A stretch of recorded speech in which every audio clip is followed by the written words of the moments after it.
bienvenidos, bienvenidas y bienvenides a un nuevo episodio de La Escena Pendiente. Mi nombre es Facundo Rubiño y en este podcast quiero compartirte lo que me apasiona: teoría y práctica teatral, cine, gestión, producción, literatura, arte o lo que eso sea.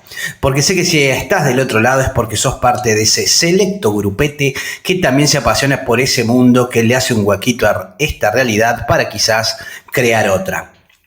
Hoy, en este episodio de La Escena Pendiente, tengo el gustazo de que me acompañe la licenciada Estela Castronuovo, profesora especialista en historia y análisis del teatro universal, quien ha impartido ponencias, seminarios, brindado clases en prestigiosas instituciones públicas, privadas. En la actualidad se está desempeñando en la UNA, pero también ha dado clases en la UBA y en la Escuela Metropolitana de Artes Dramáticas, en EMAD, en donde, debo confesarlo, tuve la suerte de tenerla como docente mientras cursaba yo dirección y puesta en escena, y en análisis e historia del teatro universal, y sus clases, quiero decirlo, eran para mí de una riqueza y un valor enormes y que han sido fundantes a la hora de acercarme por aquellos años a la teoría teatral, y un poco lo que quería y deseaba era compartirles esa riqueza con ustedes, les oyentes.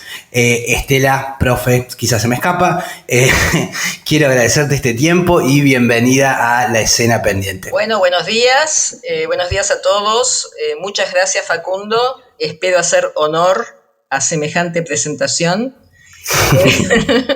que me sonroja un poco, pero bueno. Un gusto, encantada de estar acá justamente para reflexionar sobre uno de los temas que me apasiona. Una breve referencia a mi trayectoria. Es decir, yo realmente di clases teóricas, clases de análisis de texto y de historia del teatro en casi todas las instituciones de formación teatral. Pasé por supuesto, por la Universidad de Buenos Aires. Ahí también tengo la experiencia muy importante de haber trabajado con Francisco Javier en el Instituto de Artes del Espectáculo, y realmente con Francisco me asomé al teatro como práctica. Él tenía esa doble condición, ¿no es cierto?, de teórico y de director de escena, así que para mí trabajar con él fue muy importante, porque yo venía de la teoría, obviamente. Fue realmente muy revelador con él. Me acuerdo cuando me recibió el primer día, que me dice, ¿vos sos licenciada en letras? Sí, por supuesto. Vos seguramente creés que sabés de teatro, pero no sabés nada de teatro, así nomás. La primera entrevista que yo tuve con Francisco Javier, andaba a ver teatro, así que me mandaba a ver teatro, ensayos, bueno. Y entonces, claro, para mí fue muy rica la experiencia con él, realmente, ¿no? Y después, bueno, en la Escuela Metropolitana de Arte Dramático, donde tuve el gusto de tenerlo a Facundo como alumno, recuerdo esas clases dionisíacas, ¿no es cierto?, de discusión y de debate, me acuerdo bien. Ahí, bueno, fui docente también de análisis de texto y de historia del teatro, y me desempeñé como secretaria docente hasta el año 2017. En este momento estoy dictando seminarios en el Departamento de Artes Dramáticas de la Universidad Nacional de las Artes, y realmente yo esos seminarios los enfoco desde lo teórico-práctico, es decir, trato de que, dado que obviamente mis alumnos son actores y directores, que los fines teóricos también sean disparadores de las prácticas de ellos, en pequeños semimontados o en pequeñas improvisaciones, y realmente cuando lo hicimos sobre el eje de la tragedia fue muy rico realmente. Y eso fue lo que me llevó a pensar justamente en esta permanencia, esta pregnancia de lo trágico, por lo menos en el teatro en Occidente. Y por eso justamente elaboré un seminario sobre la cosmovisión y la teatralidad trágicas que dicté en la Universidad Nacional de las Artes, y que es la base de estas ideas que vamos a intercambiar hoy, justamente, ¿no? Sí, y que para mí es muy valioso que la puedas compartir. Así que a mí me gustaría un poco comenzar. Yo te voy a proponer un disparador, y sé que vos metés primera y arrancás, así que a mí me gustaría un poquito, ya que nuestro foco va a ser la tragedia griega, vos vas después a dar cuenta mejor de esto, de qué es la tragedia griega, y un poco conocer los orígenes, el procedimiento, las características, la dinámica, y después quizás en una segunda parte charlamos cómo se vincula la tragedia griega con la época actual o con la modernidad. Así que bueno, un poco esto, profesor, saber qué es la tragedia griega, cuáles son sus orígenes, cuáles son sus procedimientos y demás. Perfecto, sí. Y vamos también ahora voy a dar un resumen, por supuesto, ¿no es cierto? Porque esto es inmenso, este tema. También les voy a sugerir alguna bibliografía que puedan leer a quienes están interesados en profundizar el tema, porque hay mucho y muy interesante y muy bueno, incluso muy actual. Voy a citar un par de autores que son muy interesantes. Por tragedia griega entendemos lo que se llama la tragedia ática, es decir, nos ubicamos en el teatro de la Grecia antigua en el siglo V a.C. Es decir, la evolución del teatro griego antiguo, por supuesto, comienza, según los historiadores, en el siglo VII a.C. Lo que se conoce como tragedia griega o tragedia ática, tal como hoy la leemos, es decir, a través de la obra de los tres grandes trágicos que han sobrevivido, Esquilo, Sófocles y Eurípides, nos sitúa en el siglo V a.C., o sea, en la Atenas de Pericles, momento en el cual la tragedia era una institución de la polis. Esto es muy importante que lo tengamos en cuenta. La tragedia era una institución de la ciudad, una institución política. Es decir, tengamos en cuenta algo. ¿Cuál era el estatuto del teatro griego? Es decir, ¿cuál era el estatuto? Por estatuto yo entiendo el lugar, la función del teatro en la Grecia antigua. Evidentemente era muy diferente al estatuto del teatro actual. Y voy a dar dos ejemplos, dos vivencias personales. Tuve la inmensa suerte de viajar a Grecia en el 2017, una experiencia realmente transformadora, porque ahí entendí realmente lo que era el teatro griego. Y fíjense, cuento dos experiencias para entender cuál era el lugar, cuál era el estatuto del teatro en la Grecia antigua.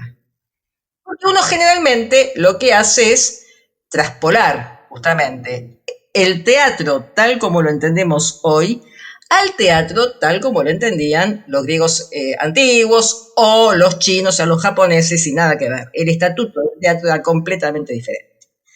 Una experiencia fue mi visita, una visita que tuvo consecuencias místicas realmente, ¿no? Yo creo que Apolo algo hizo conmigo ahí, que fue la visita al santuario de Delfos, al famoso oráculo de Delfos que aparece en tantas tragedias. Por ejemplo, ¿qué pensaba yo?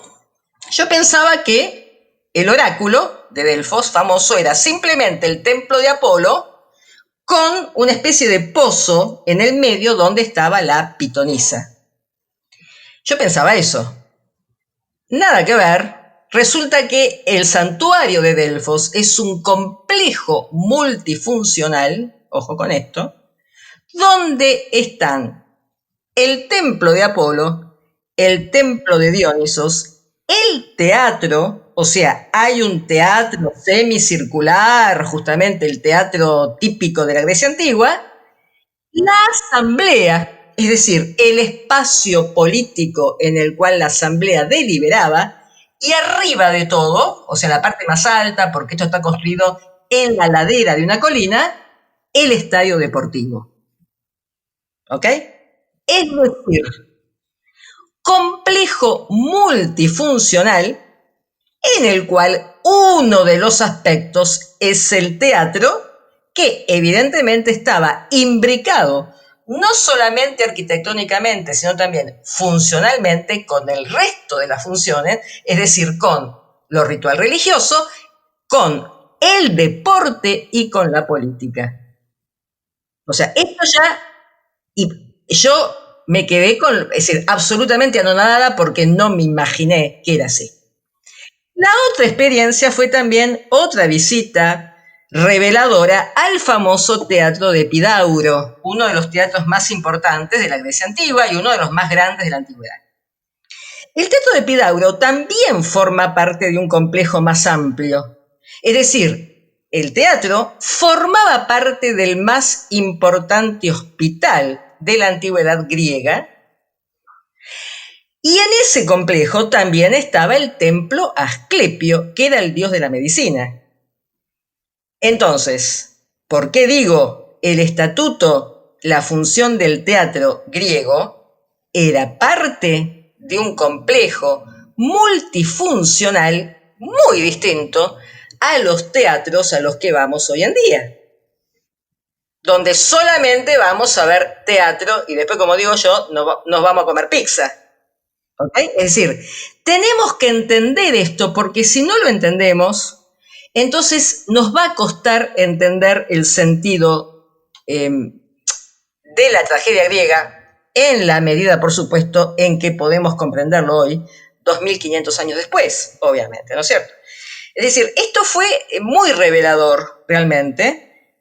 Por eso digo, la tragedia griega justamente tiene esta triple función, obviamente estético-teatral, sin duda, religiosa, política y terapéutica, justamente que en la Grecia antigua constituían un todo funcional. Primero tenemos que entender eso y ahí vamos a poder acercarnos un poquito más al sentido de estas grandes obras. ¿Ok?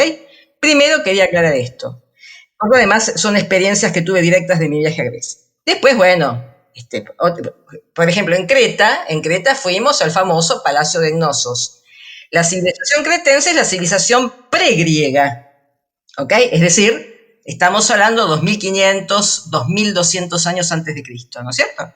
Fuimos al Palacio de Cnosos. El Palacio de Cnosos es un sitio arqueológico, por supuesto es una reconstrucción de un arqueólogo importantísimo inglés a comienzos del siglo XX, que era Evans, y es de aquí que en este Palacio de Naxos, que también era un complejo justamente, había un teatro 2500 años antes de Cristo. No semicircular, sino semirectangular. Entonces yo, que tenía miedo, por supuesto, porque había metido la pata varias veces y la guía se reía. Encima la guía con la que fui era un especialista en arqueología, tuve esa suerte. Entonces yo, con mucha vergüenza y con voz muy bajita, digo, perdón, ¿eso es un teatro?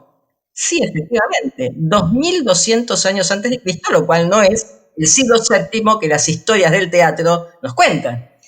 ¿Qué teatro se hace ahí? No tengo la menor idea, no lo sabemos, pero el espacio está, repito, no semicircular, sino semi-rectangular, ¿ok?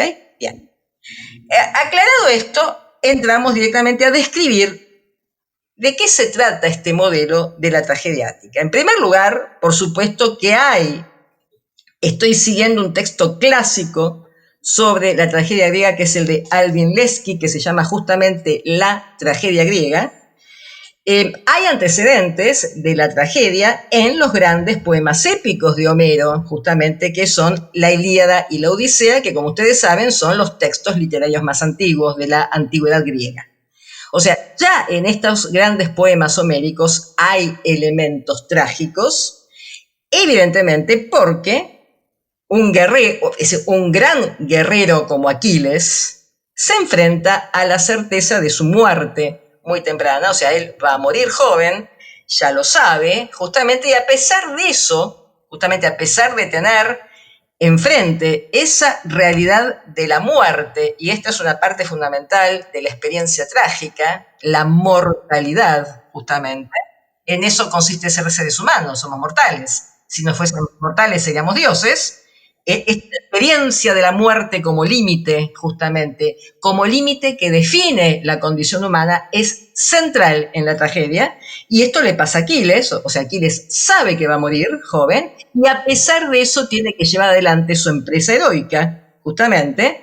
Evidentemente, también la trama del poema épico, esta sucesión temporocausal de eventos, es decir, el concepto de trama o fábula también va a pasar a la tragedia, y podemos decir claramente, y tiene razón Leski, que esa relación conflictiva entre el mundo de los hombres y el mundo de los dioses, que aparece tan clara en la poesía épica griega antigua, también es un eje importantísimo en la tragedia, o sea que evidentemente tiene razón Leski, hay en los poemas homéricos antecedentes que van a pasar también después a lo que es el modelo de la tragedia.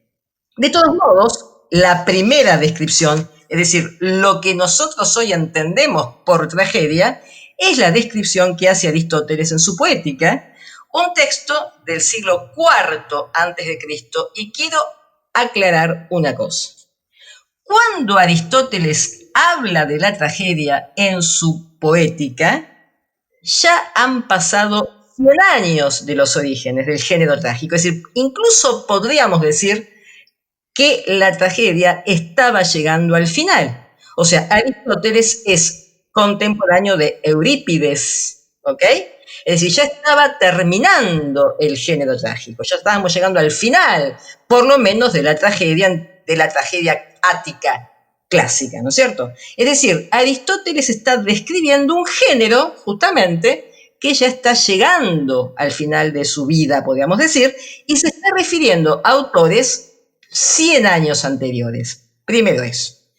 Segundo, la poética no es un tratado sistemático. Es decir, la poética de Aristóteles es una recopilación de las clases que daba Aristóteles a sus discípulos, se supone que anotadas por algunos de esos discípulos y que obviamente luego se transmitió de generación en generación con todos los problemas y los conflictos que afectan a la transmisión de los textos, ¿ok?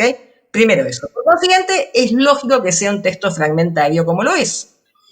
Básicamente la poética de Aristóteles es un tratado sobre la tragedia.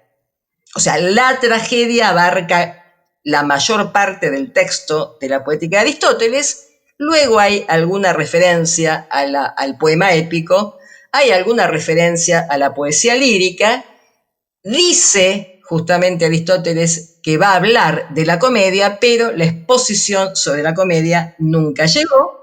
Es decir, no se sabe si se llegó a recopilar, si en el camino de la transmisión del texto se perdió, pero en realidad lo que dice Aristóteles de la comedia son 2 o 3 datos, pero esa parte no aparece. O sea que básicamente la exposición aristotélica en la poética es una descripción de la tragedia. Otra cosa que quiero aclarar porque hay mucho malentendido al respecto. La poética de Aristóteles no es un tratado y tampoco es una preceptiva. Es decir, Aristóteles no está enseñando a escribir. ¿Okay? Sí, por supuesto, es una poética, y acá obviamente sí tenemos que hablar de la diferencia entre la estesis y la poiesis, o sea, entre la estética y la poética. O sea, él describe los procedimientos, justamente, no las reglas, los procedimientos de la trama trágica, justamente es una descripción. Por supuesto que él dice cuál es la tragedia más perfecta en su opinión, pero no es una preceptiva.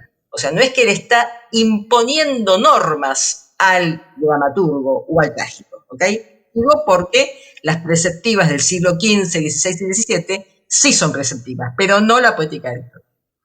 ¿Qué nos dice Aristóteles?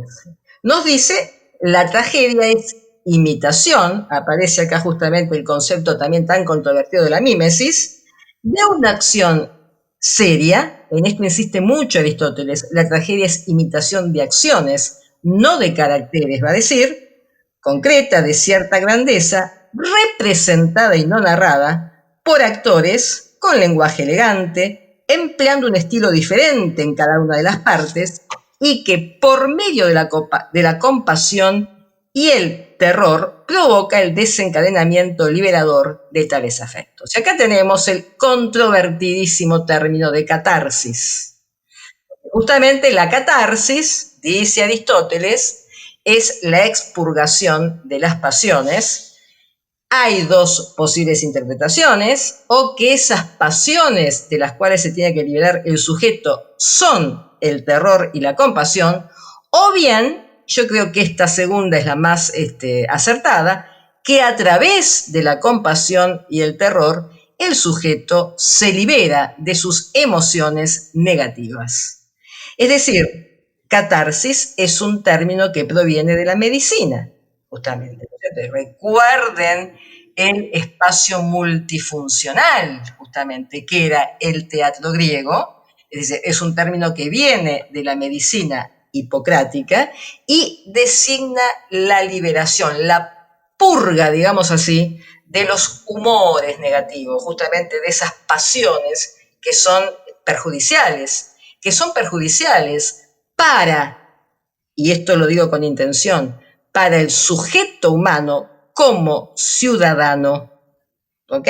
Es decir, era sin duda la tragedia griega, a través de la catarsis, a través de esta invitación a la reflexión, justamente a través de este distanciamiento del que habla Barthes, por ejemplo, sin duda era un espacio de formación política del ciudadano, y esto, o sea, la tragedia es un ejemplo de lo que yo llamo teatro político, o sea, di otro seminario también en la UNA sobre teatro político y arranco con la tragedia, obviamente, porque ahí sin duda iban los ciudadanos a formarse en el plano político.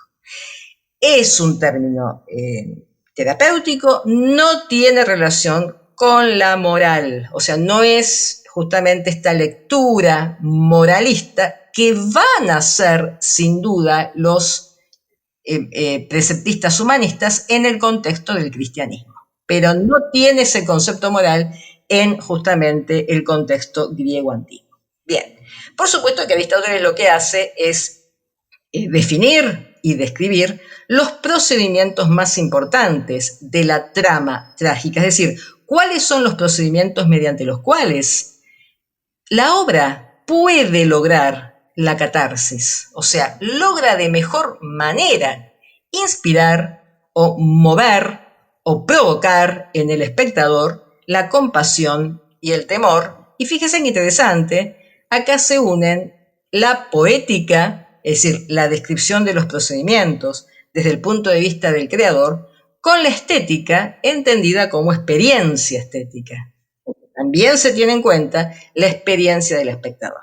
Entonces él va a decir justamente que hay dos procedimientos fundamentales, uno es la metabolé y el otro es la anagnórisis. La metabolé es el cambio de fortuna, porque además, justamente, la tragedia trata de la caída, y esto es lo que dice Aristóteles justamente, ¿no?, de un personaje de alta posición desde la felicidad, desde la prosperidad.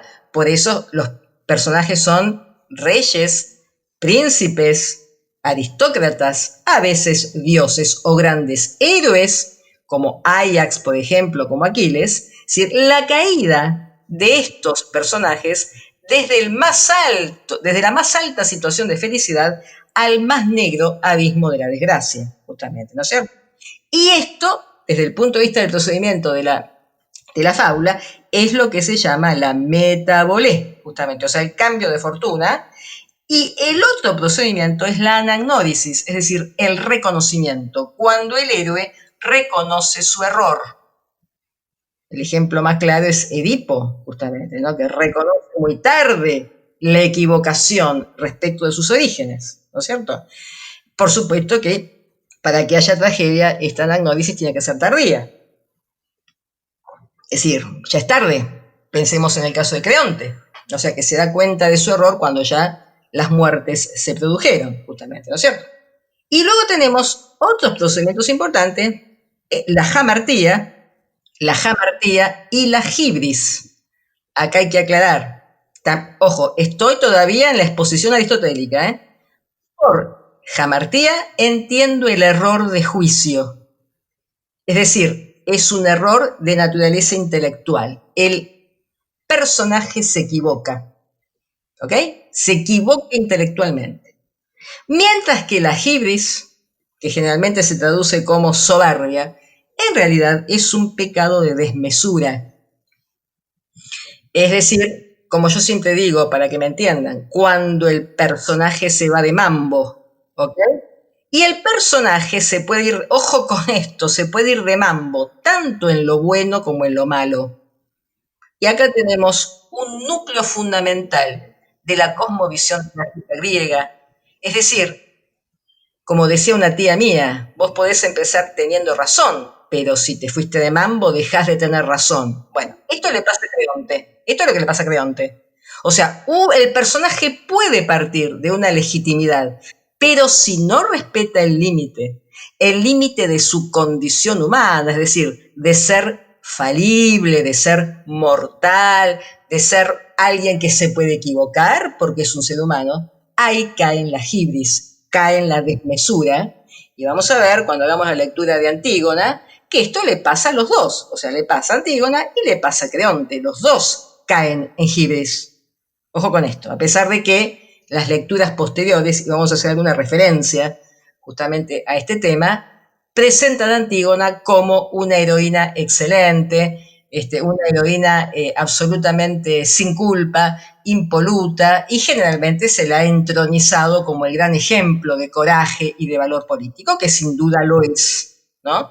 Pero en el contexto de la lectura, justamente en la antigüedad griega, también Antígona no respeta el límite. Vamos a ver después una muy interesante lectura de Martha Nussbaum al respecto.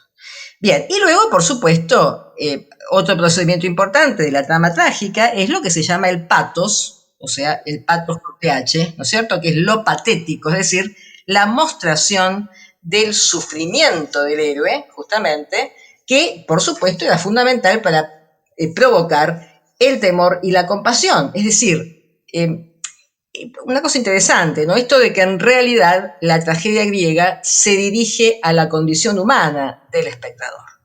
O sea, eso que le pasa al héroe le puede pasar a cualquier ser humano, porque todos los seres humanos somos eso, simplemente seres humanos. Somos falibles, nos podemos equivocar. Por eso, justamente, especialmente la versión sofoclea de la tragedia, llama a la prudencia, justamente. A la prudencia incluso cuando uno defiende una idea que considera correcta, y quiero llamar la atención a la absoluta vigencia de esto que estoy diciendo. Es decir, el peligro de los extremismos. ¿Cuándo? O de los fanatismos. Porque Creonte y Antígona son dos fanáticos. Está claro, los dos, justamente. Tienen una visión absolutamente unilateral. La idea de cada uno es la única verdad y ni siquiera consideran la postura del otro. Y repito, qué vigente que es todo esto. O sea, por eso la tragedia nos sigue hablando y nos va a seguir hablando durante mucho tiempo. Bien, entonces, una cosa importante también, el sufrimiento del héroe, una cosa importante. En el corpus de tragedias que tenemos, las escenas de violencia no se representan ante los ojos del público, justamente. Es decir, el mismo Aristóteles dice que representar escenas sangrientas o de extrema violencia ante el espectador no es adecuado porque no provoca compasión y temor, sino que provoca repugnancia, provoca asco. Por consiguiente, lo más conveniente es que esas escenas sean confiadas al relato de un narrador épico, y acá tenemos otra figura estructural importantísima en la tragedia griegática, que es la presencia de los narradores, justamente, ¿no es cierto? Es decir, personajes que narran al público justamente esos hechos obscenos, porque ocurren fuera de escena, es decir, las muertes, los asesinatos, las escenas sangrientas, los suicidios, nunca son representados directamente, sino que son narrados por los narradores épicos. Muchas veces el mismo coro tiene esta función de narrador épico, ¿no es cierto? Y esto lo dice Aristóteles. Y da una explicación. O sea, no es adecuado lo sangriento para provocar compasión y temor, sino que provoca repugnancia. Por supuesto que esto que dice Aristóteles se va a cumplir en una norma fundamental en la tragedia clásica, tanto renacentista como francesa. No en la tragedia isabelina, donde no tenía ningún problema en presentar las escenas violentas más terribles, inverosímiles. Pensemos en Tito Andrónico de Shakespeare, no se puede creer lo que pasa ahí, ante los ojos del público. Pero bueno, son dos modelos o dos concesiones de la tragedia totalmente diferentes. Bien. El héroe trágico. Y acá tenemos un temita bastante interesante, ¿no es cierto?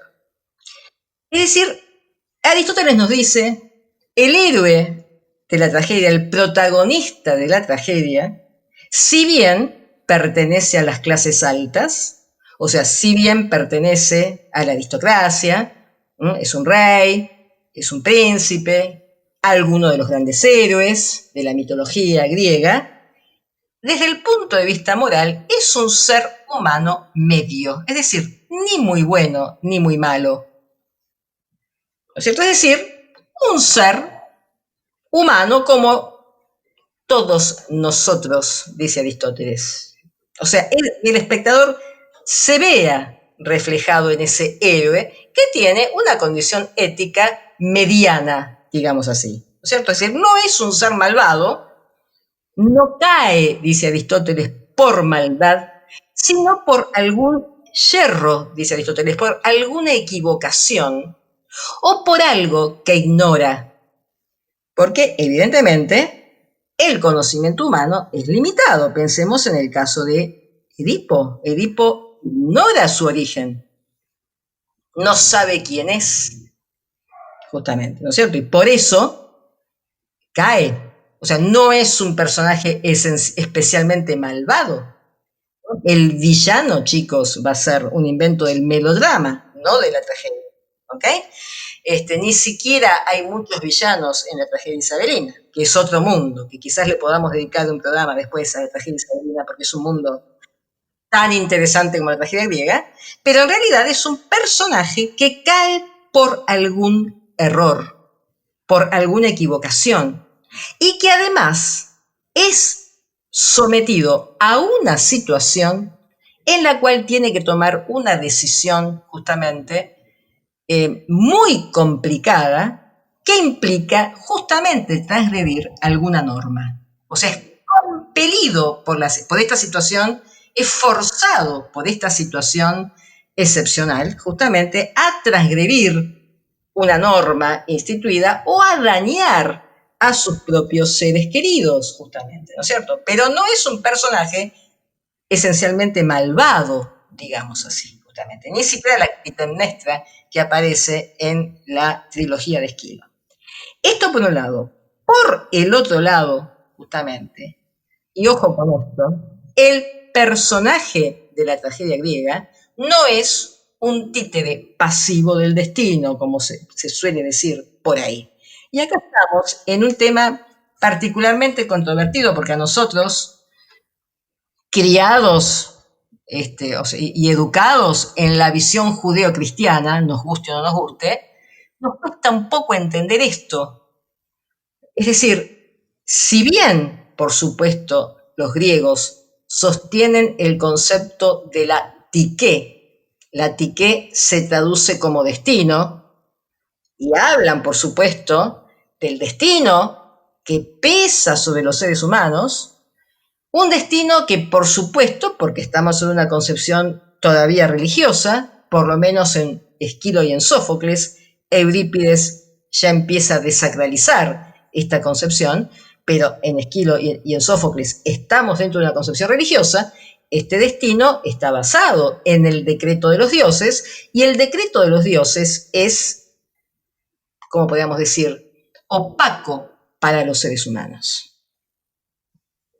No es, como yo siempre digo, el Dios judeo-cristiano que te dio las tablas de la ley. Entonces te dijo, bueno, mira, si vos haces todo esto, te vas al cielo. O sea, no hay duda ninguna en la concepción judeo-cristiana. Por eso, como dice Steiner, no hay tragedia en la concepción judeo-cristiana. Porque el Dios judeo-cristiano es un Dios racional. O sea, te puso las tablas de la ley que se las dio Moisés con los 10 mandamientos, y si vos respetás eso, te vas al cielo. No eran tan claras las cosas en Grecia. O sea, el decreto de los dioses o los dioses también formaban parte de ese aspecto oscuro, impenetrable, justamente ambivalente para el conocimiento humano. Entonces, claramente sí hay una tique que más que destino es esa necesidad, ese orden de lo universal que escapa al entendimiento humano, justamente, porque es eso básicamente.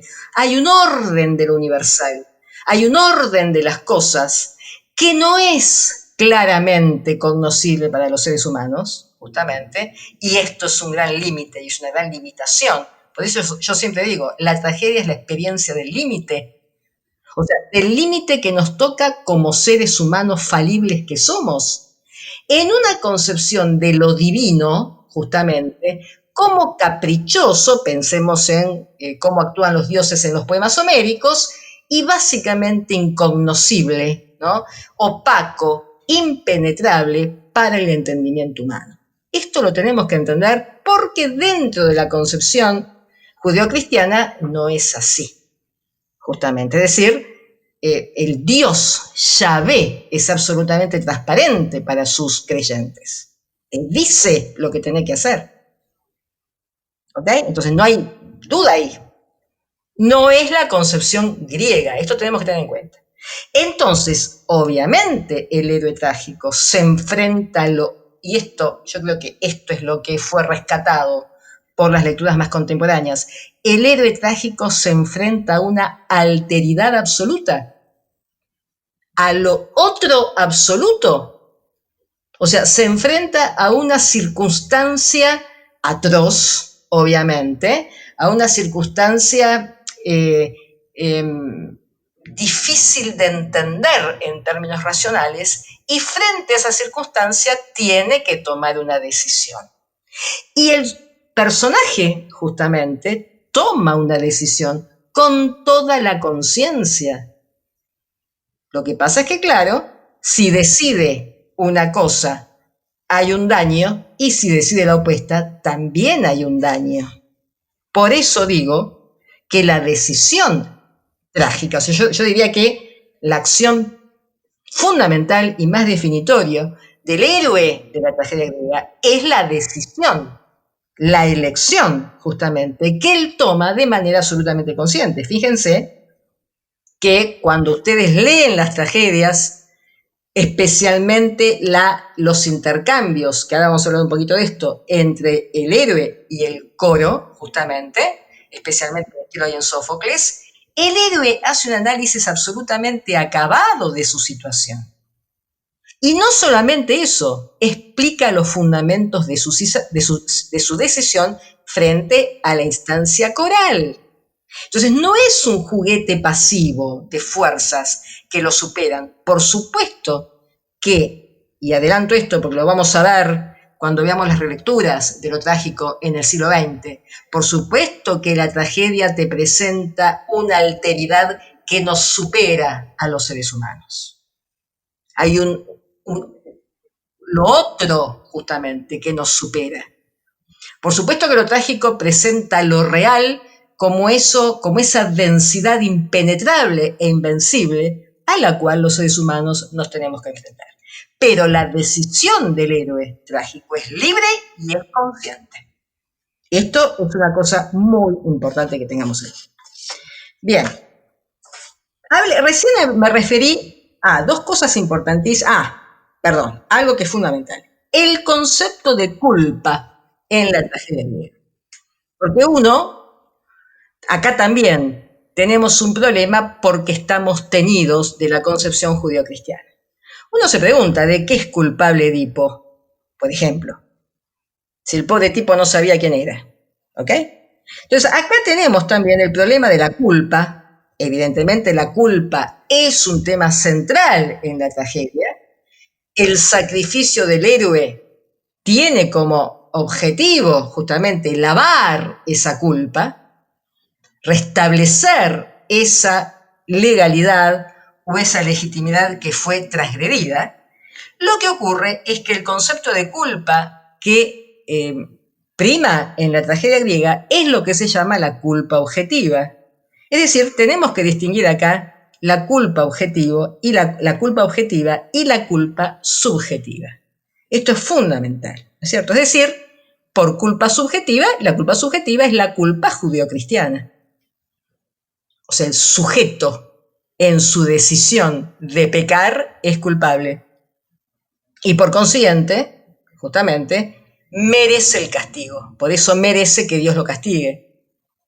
Porque en la esfera absolutamente individual e íntima de su yo, ahora vamos a hablar un poquito de esto, decidió transgredir la ley divina, él, y por consiguiente, él es el que va a ser castigado, ¿ok?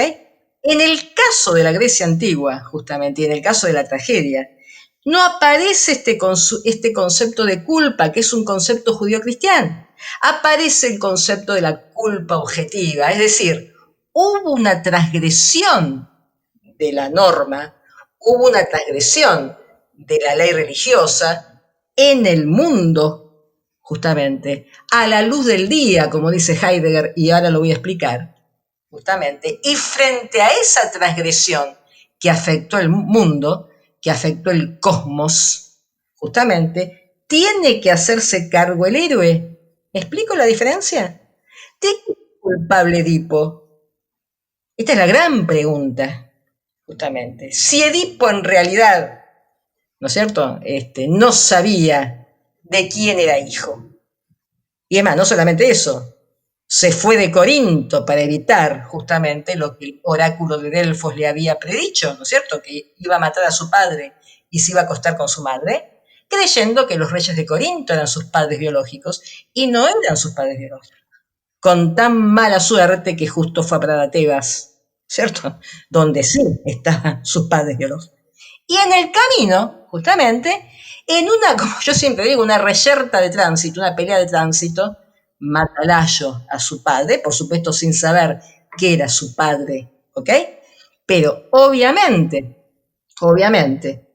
el parricidio, el incesto, provocaron lo que se llama la culpa objetiva, o sea, han provocado la transgresión de una norma fundamental central. O sea, hay tres grandes tabúes en Occidente, que son los que aparecen en la tragedia griega. Justamente el asesinato del pariente, el incesto y la antropofagia. O sea, estos son los tres grandes tabúes que los personajes trágicos violan, ¿no es cierto? O sea, ha habido más allá, justamente, del designio personal de Edipo, ha habido culpa objetiva, ha habido una transgresión de la norma que se expresa, fíjense, en esa peste que cae sobre Tebas, ¿ok?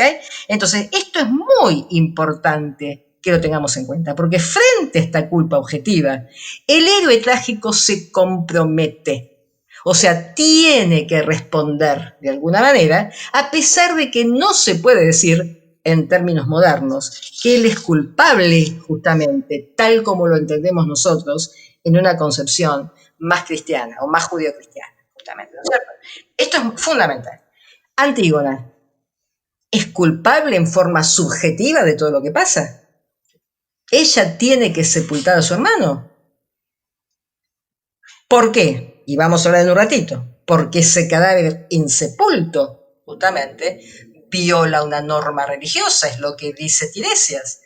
Las aves, justamente, llevan los pedazos del cadáver corrompido a los altares y eso hace que los dioses no acepten los sacrificios. Hay una profanación de los altares.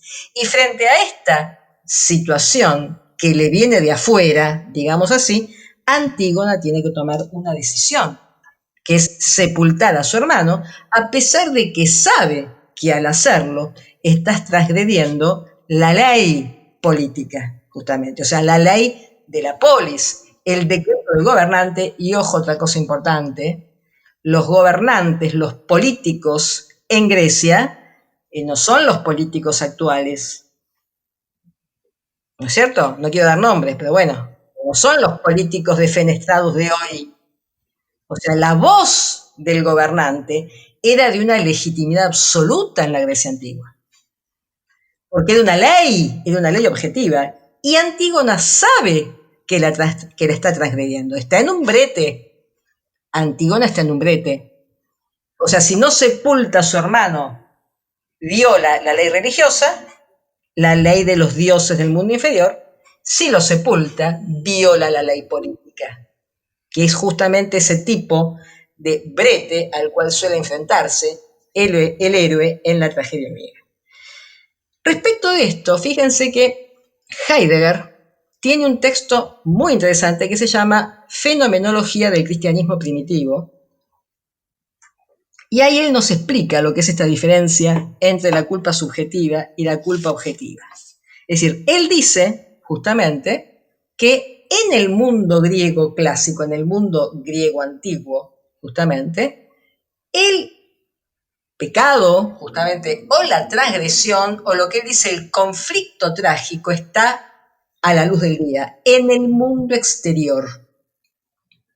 Está en el cosmos, está afuera, digamos, ¿no es cierto? A la luz del día, dice Heidegger, justamente, ¿no es cierto?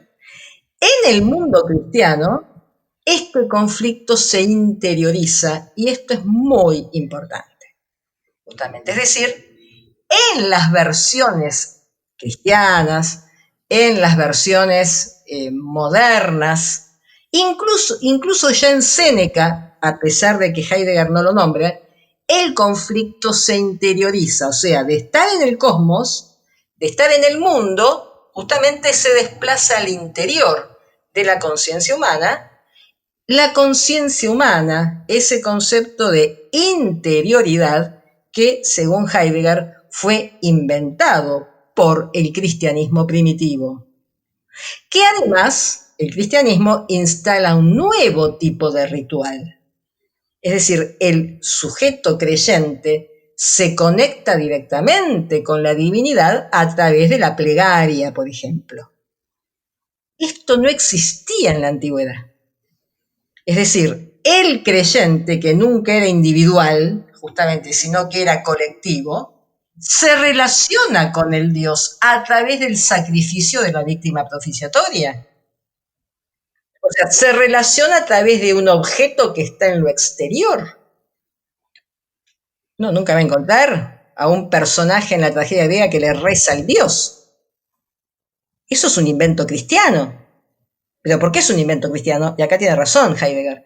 Porque el cristianismo primitivo inventa esto de la conciencia, del alma. O sea, del alma individual, justamente como dice la doctrina cristiana, el alma que es acto individual de creación de Dios para ese sujeto particular. En las religiones primitivas esto no existe. Existe el sacrificio, que además es un ritual colectivo. Es a través de la víctima propiciatoria sacrificada en el altar se realiza o se lleva a cabo esa religación, ese contacto con lo divino. Nunca es directo entre el alma, justamente, del creyente y el Dios. Por eso dice esto Heidegger. Ahora, fíjense que sí vamos a ver que en las tragedias o en las relecturas de la tragedia, justamente, romántica, por ejemplo, el conflicto trágico se psicologiza, o sea, se interioriza, se traslada al interior, justamente, de la conciencia del sujeto individual. Lo que pasa es que para que tengamos sujeto individual tenemos que llegar al siglo XVII. No existía antes, tenés que llegar a Descartes, al cogito, al pienso luego existo. Ahí es cuando se inventa esto de que justamente un sujeto autónomo, individual, dotado de interioridad. ¿Ok? Eso que encontramos justamente en Hamlet. O sea, hay dos obras del teatro del siglo XVII, justamente esto por supuesto que es en mi opinión, en las cuales encontramos justamente estos héroes trágicos dotados de un mundo interior separado de lo exterior, justamente, y es en esa interioridad donde estalla el conflicto. Uno es el Hamlet de Shakespeare y el otro es la Fedra de Racine. Cuando empieza Fedra de Racine ya pasó todo. O sea, ya el conflicto trágico estalló en su alma. Obviamente es una obra cristiana, es una obra jansenista, racinera jansenista. ¿Ok? Pero nada de esto existía justamente en la Grecia clásica. Sí puedo admitir que el germen de esto ya está en Eurípides. O sea, en Eurípides ya hay una clara psicologización de los conflictos. Es muy claro si uno lee Medea de Eurípides, justamente, ¿no? Sí, por supuesto que hay una referencia retórica a los dioses y toda esta historia. Pero en realidad, Medea es una mujer que se quiere vengar del marido que se fue con una más joven. En Eurípides. O sea, ya está en germen esto porque obviamente Eurípides es el testigo justamente de cambios profundos en la mentalidad griega, ¿no es cierto? O sea, una clara desacralización. Fíjense que el lugar del coro, que es el elemento ritual en la tragedia, es mínimo en Eurípides, justamente, ¿no es cierto? Pero, como dice Gruner, para que esto que está en germen en Eurípides se desarrolla, hace falta el capitalismo y la Revolución Francesa. O sea, que esto que está en Eurípides se va a desarrollar, que está en germen, digamos así, se va a desarrollar plenamente en Occidente con la Revolución Francesa, con el pensamiento cartesiano y kantiano y con el desarrollo del capitalismo, justamente, ¿no es cierto? Bien. Estructura de las tragedias. Y acá tenemos una cosa importante, o sea, la estructura de la tragedia, que como ustedes saben, tiene una estructura fija. O sea, todas las tragedias griegas clásicas tienen las mismas partes y las partes de la tragedia están definidas por las intervenciones corales. Es decir, es la intervención del coro la que divide estructuralmente la tragedia.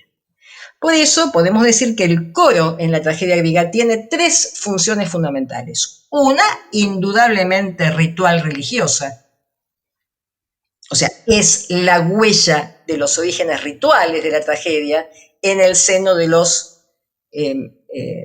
rituales ofrecidos a Dionisos, como ya sabemos, en esto está más o menos todo el mundo de acuerdo. La tragedia tiene su origen en las dionisíacas urbanas, o sea, justamente en esas festividades en honor a Dionisos, el dios del teatro, obviamente, mientras que las dionisíacas rurales tienen más conexión con la comedia. En esas dionisíacas urbanas que se llevaban a cabo en Atenas, se llevaban a cabo o se realizaban los famosos certámenes. O sea, estas tragedias se presentaban en los concursos, justamente, en los cuales, por supuesto, se definía al mejor. Y estos concursos, estos certámenes, estaban sostenidos por la ciudad. Es decir, tanto los rituales, las dionisíacas urbanas, como las representaciones teatrales, estaban sostenidas por impuestos que el Estado ateniense imponía a los ciudadanos más pudientes, obviamente, ¿no es cierto? Por eso que era una institución de la ciudad. Esto, por supuesto, que depende de los vaivenes económicos de Atenas. O sea, en algunos momentos más florecientes estaban totalmente sostenidas por el Estado a través de impuestos. La corelia se llamaba este impuesto que se imponía justamente a los ciudadanos más ricos para que sostuvieran las representaciones teatrales. En momentos donde la economía no andaba tan bien, se cobraba una entrada módica a los espectadores, ¿no es cierto? Pero era una institución de la ciudad, obviamente, ¿no es cierto? Entonces, fíjense que el coro, y obviamente sostener un coro era caro, porque generalmente son 50 participantes más o menos, tiene una función ritual, o sea, es la huella de la ritualidad en la tragedia, tiene una función narrativa. Muchas veces el coro es el narrador épico, es aquel que se encarga de narrar lo que ocurre fuera de escena, tiene esta función. Y en tercer lugar, y esto es muy importante, especialmente en Esquilo y en Sófocles, el coro es el soporte, digamos así, de la moral colectiva. Es algo así, dijo alguien, como el inconsciente colectivo. Esto en Esquilo es muy claro, y en Sófocles también. Muchas veces el personaje que comete un yerro o que comete una transgresión tiene que justificarlo ante el coro que le cuenta. El coro le pide cuentas de lo que hizo. O sea, es el sostenedor de la moral colectiva, de la norma moral. O, como dijo alguien, del inconsciente colectivo, obviamente, ¿no? Entonces, según las intervenciones corales, obviamente, la tragedia se divide en la primera parte, es el prólogo, es decir, el prólogo es simplemente una exposición de los antecedentes de la acción para poner en autos al espectador. Los prólogos tienen muy diferentes configuraciones según los distintos trágicos. Esquilo generalmente presenta un personaje individual que expone justamente los antecedentes, por ejemplo, el vigía que está esperando el resultado de la guerra de Troya en el Agamenón, que es la primera parte de la trilogía. Sófocles inaugura los prólogos dialogados. Muy interesante, Sófocles tenía mucho sentido teatral justamente, y él es que inaugura los prólogos dialogados. Es el caso clarísimo de Antígona. El prólogo es un diálogo entre Antígona e Ismene, su hermana.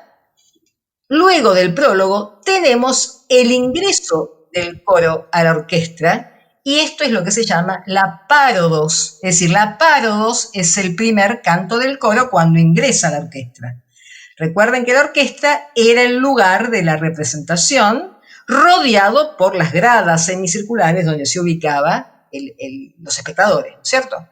En la orquesta tenían lugar las evoluciones del coro. Generalmente había un escenario un poquito elevado, que era la skene, y por supuesto que siempre en la orquesta, cuando empezaban las representaciones, se traía en procesión, ¿no?, la estatua de Dionisos, y permanecía en la orquesta durante todas las representaciones, reafirmando justamente este vínculo entre la tragedia y los orígenes rituales, ¿no?, especialmente los rituales dionisíacos, ¿sí? Entonces, la párodos es el primer canto del coro. Luego tenemos los episodios. Los episodios son las partes dialogadas, justamente. Son como los actos en una obra de teatro moderna, es donde pasa la acción, justamente. Estos episodios están separados por estásimos, es decir, sucesivas intervenciones del coro, es decir, los episodios y los estásimos se alternan, justamente. La intervención del coro justamente es el que marca el final del episodio, y luego finalmente el éxodo, ¿no?, que es la salida del coro de la orquesta. O sea que fíjense hasta qué punto el coro además tiene una función metateatral, porque es el que define la estructura de la obra. ¿Ok? ¿Alguna pregunta, Facundo? No, te escuchaba atentamente, y bueno, volví a mí tanto disfrute al escucharte. Me gustaría saber, has hecho un repaso excelente sobre todo características, origen, roles, función del teatro. A mí me gustaría un poquito en esta última parte que queda ver un poco primero cómo la modernidad lee a la tragedia, y después también ver de alguna manera qué sucede con la praxis, ¿no? Que cómo un director, un dramaturgo, un creador actual puede de alguna manera dialogar o cómo le puede enriquecer su trabajo este conocimiento sobre la tragedia. Bueno, sí, interesantes los puntos. Yo te voy a dar, respecto de lo que es la puesta en escena y la actuación, una idea que es muy personal mía, tomada justamente sobre el tránsito por los textos trágicos. Respecto de cómo es releída la tragedia en la modernidad, que es muy interesante, ustedes piensen que a fines del siglo XV, justamente, cuando en medio de lo que se llamó el humanismo, se produce este rescate de la antigüedad grecolatina.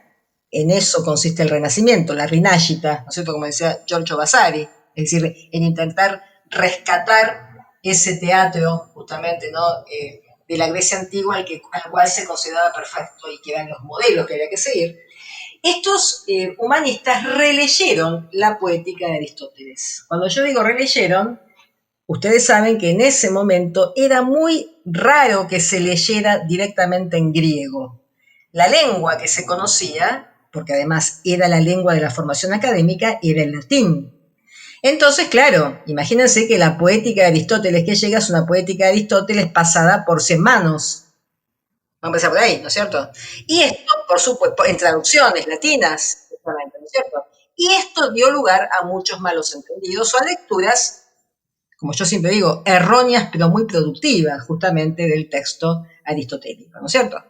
Ahora, el hecho de que, y yo creo que esto es lo importante, el hecho de que, como ya dije al comienzo, la poética de Aristóteles es básicamente un tratado sobre la tragedia, hizo que para estos humanistas y para estos dramaturgos, la tragedia fuese considerada el género excelente por autonomacia, el modelo estético teatral por autonomacia, el modelo de la alta literatura muy superior a la comedia. O sea, empieza este prejuicio que es propio justamente del Renacimiento, que llega incluso al siglo XVII, contra este prejuicio tuvo que lidiar Molière, por ejemplo, según el cual la tragedia es el género mayor y la comedia es un género menor, cosa que Aristóteles nunca dijo. Nunca dijo, ¿no es cierto? Es decir, los 4 grandes géneros del teatro griego eran la tragedia, la comedia, el ditirambo y el drama satírico, y Aristóteles en ningún momento propone alguna diferencia de calidad estética entre estos géneros. O sea, el hecho de decir justamente que, o de afirmar que la tragedia es el arte por excelencia y que la comedia en realidad es un género menor, es un prejuicio del Renacimiento, y es muy sabroso repasar cómo reaccionan, por ejemplo, Maquiavelo frente a este prejuicio, o cómo este prejuicio, y esto también yo sé que es una opinión muy lanzada, pero la voy a decir, cómo este prejuicio justamente es generador de la teatralidad de Molière. La comedia de Molière es lo que es porque Molière intentó, ¿no?, echar por tierra este prejuicio, demostrar que la comedia puede ser una obra tan seria, justamente, tan alta y tan elevada como la tragedia. Esto en primer lugar. Entonces, desde justamente estas relecturas, la constitución de esto que se llamó neo-aristotelismo, es decir, un Aristóteles traducido y traicionado, obviamente, por los humanistas italianos, tenemos la reconfiguración de la tragedia en el Renacimiento, justamente, que se basa básicamente en estos tratados de los humanistas y en el modelo senequista. Otra cosa importante, el modelo de la tragedia que se va a tomar en el Renacimiento, en la tragedia isabelina, no es tanto las tragedias griegas, repito, era difícil acceder a ellas en griego, sino más bien la tragedia romana, la tragedia de Séneca. De hecho, la tragedia de Séneca es el modelo fundamental de la tragedia isabelina, por ejemplo. O sea, hay excepciones. Racine leía griego, entonces él tenía un acceso directo a los textos de Eurípides. El modelo de la tragedia raceniana es Eurípides. Ojo con esto, no es Sófocles, no es Esquilo, es lógico, era muy difícil que ese modelo en el siglo XVII fuese Esquilo o Sófocles. El modelo de Racine era Eurípides, básicamente. ¿Ok? Es decir, después, por supuesto, es decir, cuáles son los modelos, o sea, cuáles son las estéticas que retoman la tragedia en la modernidad. Obviamente, la tragedia renacentista, la tragedia clásica francesa, siglo XVII en Francia, Racine y Corneille, básicamente, la tragedia isabelina, nuestro inmortal Shakespeare, la tragedia romántica, obviamente, hay una versión de la tragedia romántica que también es muy interesante para estudiarla, y luego tenemos la tragedia burguesa, fines del siglo XVIII, o sea, la tragedia burguesa es la que después va a ser la base del drama familiar realista en el siglo XIX. Y luego tenemos justamente las relecturas contemporáneas. Heiner Müller escribió una media material, por ejemplo. ¿Ah? Ahora, respecto de lo que vos me preguntás, ¿qué pasa con la puesta en escena y la actuación? O sea, ¿cómo uno puede pensar justamente la puesta en escena de una tragedia o del modelo trágico hoy. Respecto del actor, hay algo muy interesante que lo analizan dos estudiosos franceses muy interesantes que son Jean-Pierre Bernard y Pierre Vidal-Naquet.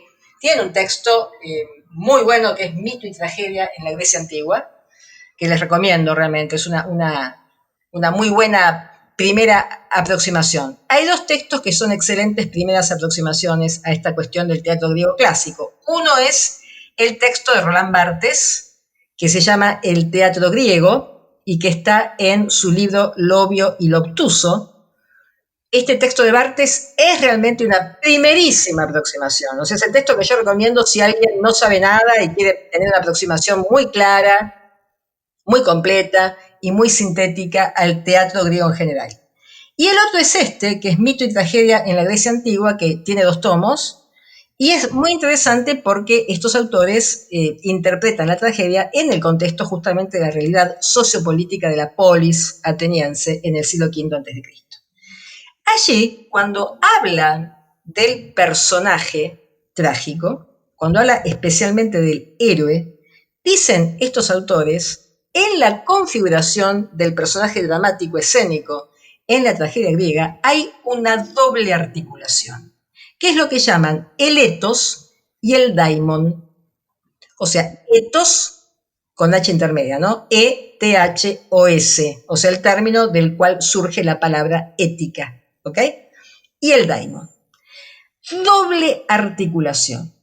O sea, el héroe trágico está doblemente articulado por el etos. El etos es lo que hoy llamaríamos la personalidad individual o más claramente la esfera de la autodeterminación consciente del personaje, es decir, esa esfera personal justamente en la cual el personaje delibera y toma decisiones, la personalidad individual, si ustedes quieren, el etos, y el daimon es todas aquellas fuerzas externas, todas esas sobredeterminaciones, incluso en términos psicoanalíticos, todas esas sobredeterminaciones que le vienen de lo otro al personaje. O sea, que le vienen de la afuera. Y en este caso, sin duda, podemos incluir dentro del daimon el decreto de los dioses, la culpa hereditaria, porque este es otro tema justamente importante. Ustedes saben que generalmente la tragedia griega toma las dinastías, las grandes estirpes trágicas, y hay culpas o crímenes de los antepasados que caen sobre los descendientes y que los descendientes tienen que pagar. Es el caso clarísimo de los labdácidas, la estirpe de Edipo, obviamente, es decir, Antígona, Ismene, Polinices y Eteocles tienen que pagar la culpa de Edipo, es decir, el parricidio y el incesto, la famosa culpa hereditaria, y también forma parte del daimon lo que hoy llamaríamos las pulsiones inconscientes. La ira, justamente, ¿no? El deseo sexual, la ambición, o sea, todo aquello que está fuera de lo que hoy llamaríamos la razón individual, ¿no es cierto? Es decir, ¿cómo, por lo menos para comenzar, cómo se puede trabajar con un actor? Es decir, yo creo que hay que, si yo quiero hacer, obviamente, la tragicidad en escena, hay que tomar esta doble articulación. O sea, hay que trabajar a partir de la tensión, o sea, de esta tensión, ¿no es cierto? De este desgarro entre el mundo interior del actor y esa alteridad que lo supera. ¿Me explica? ¿Me explico? Es decir, esa tensión, ese desgarro entre lo que el actor tiene interiormente y esa dimensión objetiva, esa dimensión impenetrable, feroz, justamente, ¿no es cierto? yo diría incluso fatal, que lo supera y frente a lo cual tiene que tomar una decisión. La tensión, o sea, la tensión entre un adentro y un afuera. Y obviamente es un interesante trabajo con el actor poner incluso en el cuerpo esta relación de tensión, justamente de conflicto, entre lo interior y lo exterior. Esta es una propuesta de trabajo actoral, que me parece que puede ser interesante. Pues bueno, obviamente, ¿cómo configuramos esa alteridad? Bueno, a eso va a depender, obviamente, de lo que el director nos quiera contar. Igualmente, hoy en el mundo moderno tenemos alteridades crueles y feroces de todos los tipos. No nos va a costar encontrar, realmente, ¿no? No va a ser difícil. Y respecto de lo que es la configuración de la espacialidad, justamente, yo siempre digo que cuando hablamos de tragedia, menos es más, ¿no es cierto? Es decir, poner en forma minimalista en el espacio, es decir, un espacio despojado, un espacio minimalista, que esté al servicio justamente de este trabajo tensional por parte del actor, ¿no es cierto? Es decir, hay que poner muy claramente, hay que narrar claramente a través del dispositivo escénico el conflicto trágico, que siempre es un conflicto que por definición es irresoluble. Y esto es una cosa importante, justamente. O sea, el conflicto trágico por definición es irresoluble. No se lo puede superar. Si lo pudiésemos superar, ya no estaríamos en la tragedia, justamente. Justamente el tema es que el héroe se enfrenta a un conflicto que no se puede remontar, para el cual no hay conciliación posible, justamente, ¿no? Es decir, evidentemente, frente a este conflicto irresoluble, frente a este choque de legitimidades, como decía Hegel, cada una de la cual tiene su razón de ser. O sea, si yo tomo Antígona, evidentemente la ley religiosa de los dioses del mundo subterráneo, que es lo que Antígona sostiene como principio, obviamente, es decir, las religiones familiares, las religiones de los muertos, la religión del mundo subterráneo que exige, obviamente, respetar a los muertos, especialmente de la misma familia, es una legitimidad cuyo valor es indudable. Y también la ley del Estado que sostiene Creonte, la ley del Estado que sostiene Creonte después de una terrible guerra civil, porque eso lo tenemos que tener en cuenta. O sea, Creonte está gobernando en una situación de excepción absoluta. La guerra civil fratricida terminó el día anterior. O sea, no es cualquier momento de la polis. Para los griegos, la guerra civil era la peor de todas las guerras. O sea, era un fantasma justamente que se cernía sobre los griegos de la Grecia antigua porque habían pasado por estas experiencias terribles muchas veces. O sea, la guerra fratricida, la guerra en la cual los ciudadanos se matan entre sí. Bueno, de eso venía Tebas cuando empieza el Antígono de Sófocles. Entonces, ¿cómo no va a tener absoluta legitimidad una ley política que lo que intenta justamente es terminar con la masacre e imponer la paz y el orden, justamente, ¿no? En esa guerra en la cual los dos hermanos, Eteocles y Polinices, se mataron el uno al otro, justamente, ¿no? Entonces yo creo que esto podemos, porque además, repito, nuestro mundo nos ofrece muchas posibilidades de trabajar esta idea de un conflicto que en realidad no tiene una solución sencilla o que no tiene conciliación posible, y frente a la cual el sujeto o el personaje tiene que tomar una decisión en la cual le va la vida, o por lo menos en la cual le va una parte importante de su existencia. Yo creo que esto es el núcleo justamente fundamental de lo trágico, que es interesante que un director o un actor pongan en escena hoy, sobre todo porque estamos en un mundo que para nosotros y para es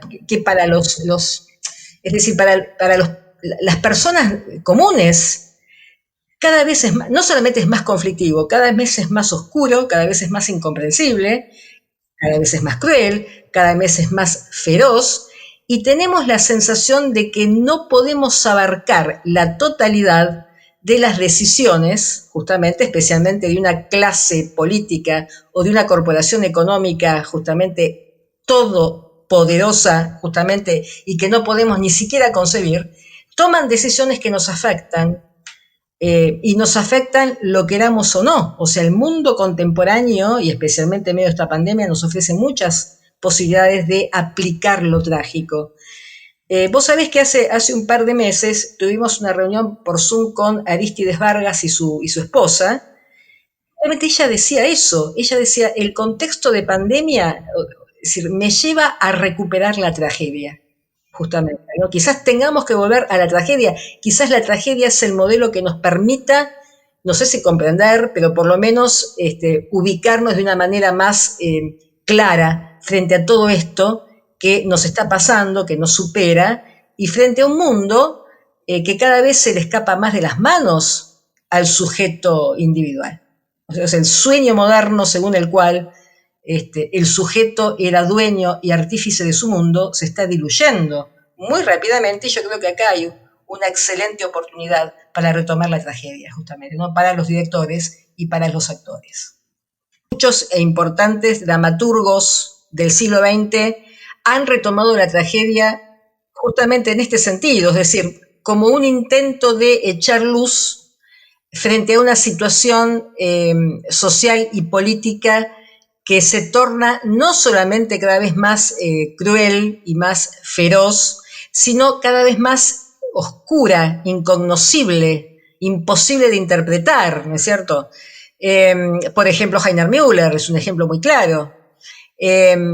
O María Zambrano, ¿no? Que en su maravilloso ensayo, María Zambrano es una pensadora española que de mediados del siglo XX, víctima de la Guerra Civil Española, se tuvo que exiliar con su hermana justamente de España, y tiene un ensayo muy lindo que se llama La tumba de Antígona, justamente, y ella lee justamente al personaje en el contexto de la violencia como instrumento de la política hoy. O sea, dice Zambrano, no hay orden político que no se imponga a través de la violencia, justamente, ¿no? Y en este caso, ella lee el sacrificio de Antígona como un ritual de sacrificio mediante el cual se impone un nuevo orden político en la ciudad de Tebas, ¿no es cierto? Es decir, violencia, esto que nos pasa a todos a veces de no saber cuál es la versión verdadera, la impresión que tenemos incluso en medio de la pandemia. ¿Quién dice la verdad? ¿Existe el virus? ¿No existe el virus? ¿Sirve la vacuna? ¿No sirve la vacuna? Es decir, esto de que en realidad esta paradoja de que frente a una enorme masa de información que nos llega a través de todos los canales virtuales, no sabemos cuál es la versión verdadera. O sea, la realidad, incluso la realidad cotidiana, ¿no? Se ha tornado oscura, se tornó impenetrable, difícil de saber cuál es la verdad. Y yo creo que eso, y a pesar de eso, uno tiene que construir su proyecto de vida igual, ¿no? Y tomar decisiones. Yo creo que acá está la oportunidad de retomar, justamente de reescribir la tragedia hoy, y es lo que decía Arístides Arístides Vargas en ese encuentro que tuvimos por Zoom, que fue muy bueno. O sea, retomar lo trágico, porque nuestra situación no es muy diferente a la situación del héroe trágico que tiene que tomar una decisión frente a esa alteridad oscura, impenetrable, feroz que lo supera, ¿no es cierto? Y yo creo que ahí está la posibilidad. Yo creo que por esta razón la tragedia sigue vigente hoy más que nunca, ¿no? Hoy más que nunca. Una última en relación justamente a esto mismo, que yo doy clases de actuación, y un problema con el que me encuentro también es muchas veces que a la hora de abarcar estos textos, bueno, y todo esto que vos hablabas, ¿no? De esto, ese héroe ante algo inconmensurable, algo que no puede prever, demás.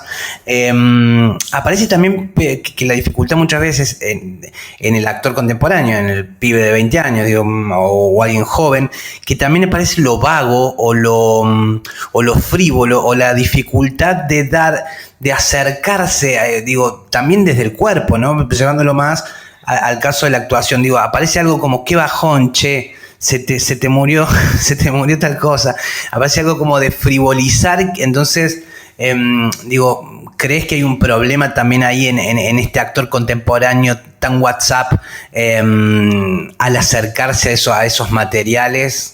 ¿O que lo trata de resolver desde un registro quizás más realista? Sí, eso seguramente, y esto es un problema de formación. Es decir, generalmente el actor psicologiza. Sí, a ver, psicologiza porque es la formación que tiene y bueno, y el director cuenta con eso. Y yo creo que ahí está el desafío del director también, o sea, ver cómo puede acompañarlo al actor para que a partir de esa psicologización, no sé si de entrada el actor puede hacer otra cosa porque es como se formó, hay que pensar eso, obviamente. ¿Cómo puede llevarlo a otra dimensión? Ahora, evidentemente, el estudio teórico de estos modelos puede ayudar mucho. O sea, si el actor comprende, justamente, ¿no es cierto?, todo lo que hemos dicho, la tragedia en su situación de emergencia, lo que significa, el estatuto del teatro griego que no era similar al estatuto del teatro actual, si transita los textos y quizás pueda el director construir algo diferente con él, pero me parece que es un trabajo de construcción conjunto. Ahora, el actor ese que vos tenés es el actor con el que contás. Claro. O sea, va a haber que utilizar instrumentos y a mí me parece que el estudio de lo teórico, por eso me parece bárbara esta idea tuya de hacer este tipo de programa, puede ayudar mucho. O sea, si el autor comprende la tragedia en su contexto de emergencia, puede hacer otro tipo de trabajo, pero entiendo que es un problema de formación. Claro. Perfecto, hermoso. Bueno, ya llegando al final, riquísimo toda esta charla, esta ponencia hermosa que nos has compartido. Y profe Estela, para terminar, ¿en dónde estás en algún proyecto ahora que podamos acceder, que la gente pueda seguirte? Vos sabés que, les dejo mi dirección de email para que me escriban. Sí. Escríbanme si quieren material. Tengo material digitalizado sobre la tragedia, así que al que le interese me escribe. La dirección de mail es estela.castronuevo01@gmail.com. El Facebook, Estela Castronuevo. El Instagram, Estela Castronuevo. Me pueden contactar por ahí. Y en este momento yo estoy trabajando con Antonio Célico, que es el director del Teatro del Baldío. Y estamos armando un proyecto interesante que, por supuesto, lo estamos craneando en medio de esta circunstancia sanitaria que nos tocó transitar. Vos sabés que Antonio Célico trabaja el modelo del teatro callejero, que es muy interesante y que además sí. Yo creo que el teatro en la calle también es lo que va a salvar el teatro una vez que todo esto pase. Así que estamos con un proyecto de trabajar.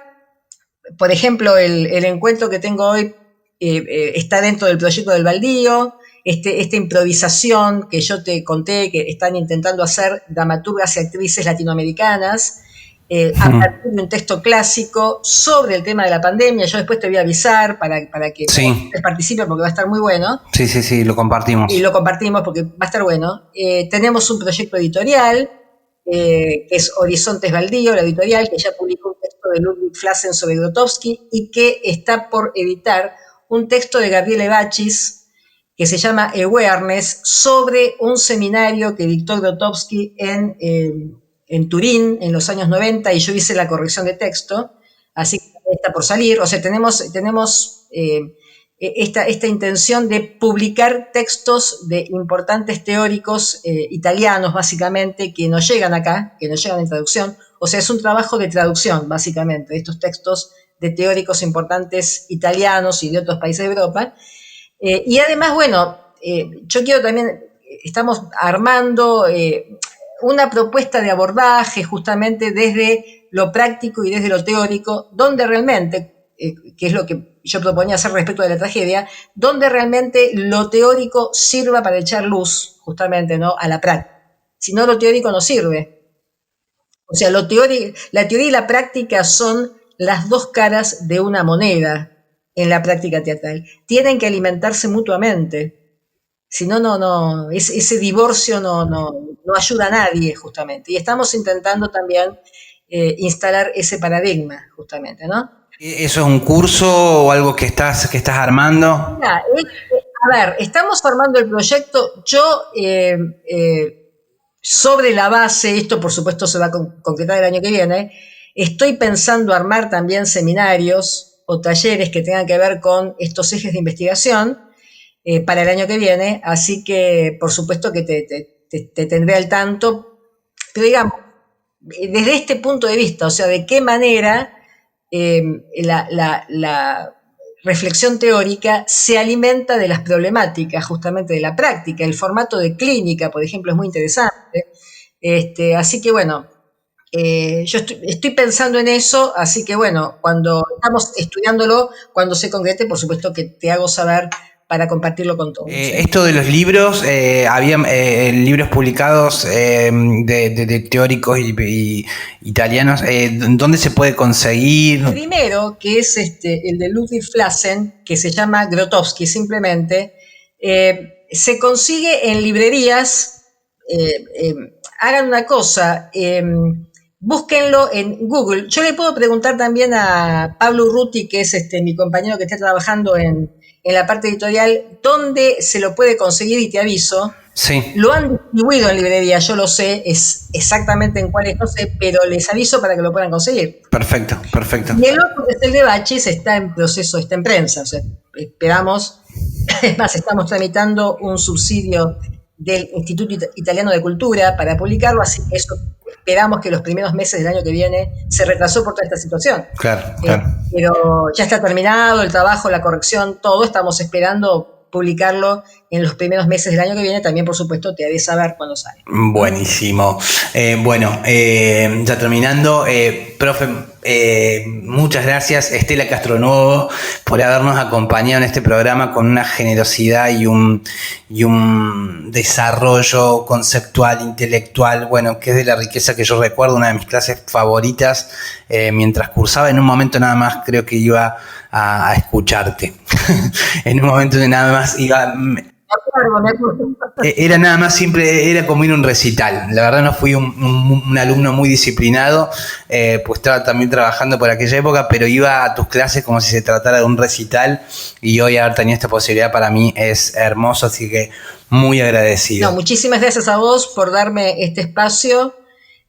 Siempre es muy bueno repasar estos temas y bueno, quedo a disposición, escríbanme al mail. Perfecto. Cualquier duda que tengan, si necesitan algún asesoramiento bibliográfico, se los doy por mail. Así que muchas gracias y un abrazo para todos. Un gran abrazo. Esto fue otro programa de La Escena Pendiente. Deseamos haberte acompañado y queremos agradecerte que estés del otro lado, y te agradecemos también los comentarios, el apoyo. Recordá que puedes seguirnos en Instagram, YouTube, Twitter, como La Crespo Estudio, o acá mismo en Spotify. Recordá que se viene una edición del Club de Lectura en donde leeremos El beso de la mujer araña de Manuel Puig, y que aún podés sumarte, así que podés contactarnos por cualquiera de esos medios. Mi nombre es Facundo Rubinio y te acompañaré el próximo martes con un nuevo episodio, con estas conversaciones que no son conversaciones, sino clases magistrales en clave de podcast. Nos vimos, hasta luego.